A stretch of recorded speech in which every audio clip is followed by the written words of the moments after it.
সেটা তো বুঝলাম, কিন্তু আপনার সাথে আপনার ছেলের বউর সম্পর্ক কিরকম?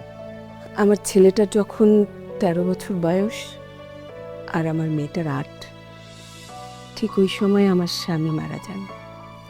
আমার স্বামীর বিজনেস, সংসার, ছেলেমেয়েদের পড়ালেখা, ওদের মানুষ করা সব এক হাতে সামলাতে সামলাতে আমি আমি অনেকটাই বদলে যাই। সবকিছু সবকিছু নিজের হাতে নেয়ার, নিজের আওতার মধ্যে রাখার একটা বদভ্যাস তৈরি হয়ে যায়। আমার বৌমার সাথে আমার এই একটাই দূরত্ব। অ্যাকচুয়ালি হচ্ছে কি, ওদের তো বয়স অল্প। এই অল্প বয়সে ওদের চোখে একটা স্বপ্ন থাকে, ওরা সেই স্বপ্নের আবেগ নিয়ে জীবনটা পার করতে চায়, খুব স্বাভাবিক।